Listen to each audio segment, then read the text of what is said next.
ಇನ್ನು ತುಮಕೂರಿನಲ್ಲಿ ಏನಾಗ್ತಾ ಇದೆ, ಅಲ್ಲೂ ಕೂಡ ಬಹಳ ದೊಡ್ಡ ಲಾಬಿಗಳು ನಡೀತಾ ಇರುವಂಥದ್ದು. ಲೋಕಸಭೆಯ ಹೊಸ್ತಿಲಲ್ಲಿ ರಾಜಕೀಯ ಪಕ್ಷಗಳ ಟಿಕೆಟ್ ಫೈಟ್ ಏನಿದೆ ಇದು ಬಹಳ ಜೋರಾಗ್ತಾ ಇದೆ. ಲೋಕಸಭಾ ಟಿಕೆಟ್ ಪಡೆಯೋದಕ್ಕೆ ಆಕಾಂಕ್ಷಿಗಳು ತೀವ್ರ ಪೈಪೋಟಿಯನ್ನು ನಡೆಸ್ತಾ ಇದ್ದು ತುಮಕೂರು ಟಿಕೆಟ್ಗಾಗಿ ಬಿಜೆಪಿ ಮತ್ತು ಕಾಂಗ್ರೆಸ್ ಎರಡೂ ಕಡೆನೂ ಕೂಡ ತಿಕ್ಕಾಟ ಜೋರಾಗಿದೆ. ಬಿಜೆಪಿಯಲ್ಲಿ ಏನಾಗ್ತಾ ಇದೆ, ಬಿಜೆಪಿಯಲ್ಲಿ ವಿ ಸೋಮಣ್ಣ ಬಹಳ ಆಕ್ಟಿವ್ ಆಗಿ ಓಡಾಡ್ತಾ ಇದ್ದಾರೆ. ತುಮಕೂರು ಟಿಕೆಟ್ ಪಡಿಬೇಕು ಅಂತ ಪ್ರಯತ್ನ ಪಡ್ತಾ ಇದ್ದಾರೆ. ಆದರೆ ಅದರ ನಡುವೆ ಜಿ ಮಾಧುಸ್ವಾಮಿ ಕೂಡ ತಮಗೆ ಟಿಕೆಟ್ ಪಡಿಬೇಕು ಅಂತನ್ನುವಂತಹ ಕಾರಣಕ್ಕಾಗಿ ಫೈಟಿಂಗ್ ನಡೆಸಿರುವಂಥದ್ದು. ಹೀಗಾಗಿ ಸೋಮಣ್ಣ ಮತ್ತು ಮಾಧುಸ್ವಾಮಿ ನಡುವೆ ಈಗ ಟಿಕೆಟ್ ಕದನ ನಡೀತಾ ಇದೆ ತುಮಕೂರಿನಲ್ಲಿ ಬಿಜೆಪಿ ಪಾಳ್ಯದಲ್ಲಿ. ಅದೇ ರೀತಿ ಕಾಂಗ್ರೆಸ್ ಪಾಳ್ಯದಲ್ಲಿ ಏನಾಗ್ತಾ ಇದೆ ಅಂತ ನೋಡ್ತಾ ಹೋದ್ರೆ ಮುದ್ದಹನುಮೇಗೌಡರು ವರ್ಸಸ್ ಮುರಳೀಧರ್ ಹಾಲಪ್ಪ. ಮುದ್ದಹನುಮೇಗೌಡರಿಗೆ ಟಿಕೆಟ್ ಕೊಡೋದಕ್ಕೆ ಕಾಂಗ್ರೆಸ್ನಲ್ಲೇ ವಿರೋಧ ಇದೆ. ಬಿಜೆಪಿ ತೊರೆದು ಕಾಂಗ್ರೆಸ್ ಮತ್ತೆ ಸೇರ್ತಾರೆ ಮುದ್ದಹನುಮೇಗೌಡರು ಅನ್ನುವಂತಹ ಟಾಕ್ ಬಹಳ ಜೋರಾಗಿ ಕಾಣಿಸ್ತಾ ಇದೆ. ಜೊತೆಗೆ ಕಾಂಗ್ರೆಸ್ ನಾಯಕರುಗಳ ಜೊತೆ ಕಾಣಿಸ್ಕೊಳ್ತಾ ಇದ್ದಾರೆ ಮುದ್ದಹನುಮೇಗೌಡರು. ಆದರೆ ಅವರಿಗೆ ಟಿಕೆಟ್ ಕೊಡೋದಕ್ಕೆ ಕಾಂಗ್ರೆಸ್ನಲ್ಲೇ ವಿರೋಧ ಇರುವಂಥದ್ದು. ಮಾಜಿ ಸಂಸದ ಮುದ್ದಹನುಮೇಗೌಡರು ಕಾಂಗ್ರೆಸ್ ಸೇರ್ಪಡೆಯಾಗೋದು ಹೀಗಾಗಿ ವಿಳಂಬ ಆಗ್ತಾ ಇದೆ. ಯಾಕಂದ್ರೆ ಮುರಳೀಧರ್ ಹಾಲಪ್ಪ ಲೋಕಸಭಾ ಟಿಕೆಟ್ ನೀಡೋದಕ್ಕೆ ಒತ್ತಾಯ ಮಾಡ್ತಾ ಇದ್ದಾರೆ. ಚಿಕ್ಕನಾಯಕನಹಳ್ಳಿ ತಾಲೂಕಿನಲ್ಲಿ ಹುಳಿಯೂರಿನಲ್ಲಿ ಕಾರ್ಯಕರ್ತರ ಸಭೆ ಕೂಡ ನಡೆಸಿರುವಂಥದ್ದು.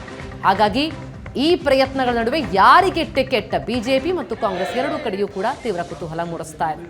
ಇನ್ನು ಮುರಳೀಧರನ್ ಹಾಲಪ್ಪಗೆ ಟಿಕೆಟ್ ನೀಡುವಂತೆ ಕಾರ್ಯಕರ್ತರು ಸಹ ಕೇಳ್ಕೊಳ್ತಾ ಇದ್ದಾರೆ. ಮಧುಗಿರಿ, ಕೊರಟಗೆರೆ ಸೇರಿ ಹಲವೆಡೆ ಕುಂಚಿಟಿಗ ಮತದಾರರ ಪ್ರಾಬಲ್ಯ ಹೆಚ್ಚಾಗಿದೆ. ಹಾಗಾಗಿ ಮುರಳೀಧರ್ ಹಾಲಪ್ಪ ಅವರಿಗೆ ಟಿಕೆಟ್ ಅನ್ನ ಕೊಡಬೇಕು ಅಂತ ಕಾರ್ಯಕರ್ತರು ಸಹ ಕೇಳ್ತಾ ಇದ್ದಾರೆ. ಎಸ್, ಹಾಗಿದ್ರೆ ಏನಾಗ್ತಾ ಇದೆ ತುಮಕೂರಿನಲ್ಲಿ? ನಮ್ಮ ತುಮಕೂರು ಪ್ರತಿನಿಧಿ ಮಾಂತೇಶ್ ಸಂಪರ್ಕದಲ್ಲಿದ್ದಾರೆ. ಮಾಂತೇಶ್, ತುಮಕೂರು ಟಿಕೆಟ್ಗಾಗಿ ಭಾರಿ ಹಗ್ಗ ಜಗ್ಗಾಟ ನಡೀತಾ ಇರೋದನ್ನ ನೋಡ್ತಾ ಇದ್ದೀವಿ. ಒಂದು ಕಡೆ ಬಿಜೆಪಿ, ಮತ್ತೊಂದೆಡೆ ಕಾಂಗ್ರೆಸ್, ಎರಡೂ ಪಾಳ್ಯದಲ್ಲೂ ಆಗ್ತಾ ಇರುವಂತಹ ಈ ಒಂದು ಫೈಟಿಂಗ್ ಬಗ್ಗೆ ಹೇಳೋದಾದ್ರೆ ಸಾಧ್ಯತೆಗಳೇನು? ಲೋಕಲಿ ಏನ್ ಮಾತುಕತೆಗಳು ನಡೀತಾ ಇದೆ? ತುಮಕೂರಿನ ಲೋಕಸಭೆಯ ಒಂದು ಚುನಾವಣೆಯ ತಾವು ಕೂಡ ಈವರೆಗೂ ಕೂಡ ನಾವು ಬಿಜೆಪಿಯಲ್ಲಿ ಏನು ಭಿನ್ನಮತವನ್ನ ನಾವು ನೋಡಿದ್ವಿ, ಟಿಕೆಟ್ಗಾಗಿ ಪೈಪೋಟಿಗಳನ್ನ ನೋಡಿದ್ವಿ. ಇದೀಗ ಕಾಂಗ್ರೆಸ್ಸಿನ ಸರದಿ ಅಂತ ಶುರುವಾಗಿರುವಂತದ್ದು.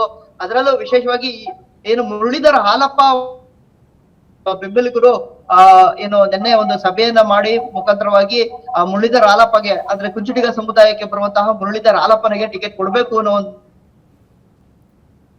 ಮಾತನ್ನ ಆ ಒಂದು ಒತ್ತಾಯವನ್ನ ಮಾಡಿರುವಂತದ್ದು. ಏನು ಮುದ್ದಹನುಮೇಗೌಡರು ಬಿಜೆಪಿಯಿಂದ ಕರೆತಂದು ಅವ್ರಿಗೆ ಟಿಕೆಟ್ ಕೊಡುವಂತಹ ಪ್ರಯತ್ನಗಳನ್ನ ಕಾಂಗ್ರೆಸ್ ನಲ್ಲಿ ನಿರಂತರವಾಗಿ ಮಾಡ್ಕೊಂಡು ಬರ್ಲಾಗ್ತಿದೆ. ಈ ಹಿನ್ನೆಲೆಯಲ್ಲಿ ಆ ಒಂದು ಪ್ರಕರಣಗಳೆಲ್ಲ ನೋಡಿದ್ರೆ ಅಂದ್ರೆ ಮುದ್ದಹನುಮೇಗೌಡರು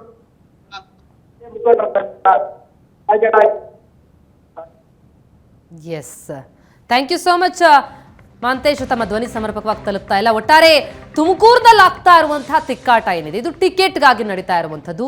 ಕುಂಚಿಟಿಗಿ ಒಕ್ಕಲಿಗ ಸಮುದಾಯಕ್ಕೆ ಟಿಕೆಟ್ ಕೊಡಬೇಕು ಅನ್ನುವಂತಹ ಒತ್ತಾಯ ಕಾಂಗ್ರೆಸ್ನಲ್ಲಿ ಕೇಳಿ ಬರ್ತಾ ಇದೆ. ಹಾಗಿದ್ರೆ ಮುದ್ದಹನುಮೇಗೌಡರಿಗೆ ಕೈ ಟಿಕೆಟ್ ತಪ್ಪುತ್ತಾ, ಅವರು ಕಾಂಗ್ರೆಸ್ ಸೇರ್ತಾರೆ ಅನ್ನುವಂತಹ ಪ್ರಬಲವಾದಂತಹ ಒಂದು ಬೆಳವಣಿಗೆ ನಡೀತಾ ಇತ್ತು. ಅದು ವಿಳಂಬ ಆಗುತ್ತಾ ಅನ್ನೋದೇ ಈಗಿರುವಂತಹ ಸದ್ಯದ ಕುತೂಹಲ.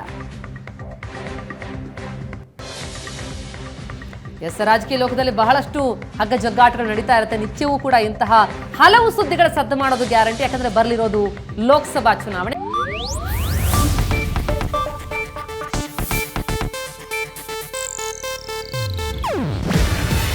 ಇದು ಏಷ್ಯಾನೆಟ್ ನ್ಯೂಸ್ ನೆಟ್ವರ್ಕ್ ಪ್ರಸ್ತುತಿ. ನೀವು ನೋಡ್ತಿದ್ದೀರಾ ಏಷ್ಯಾನೆಟ್ ಸುವರ್ಣ ನ್ಯೂಸ್.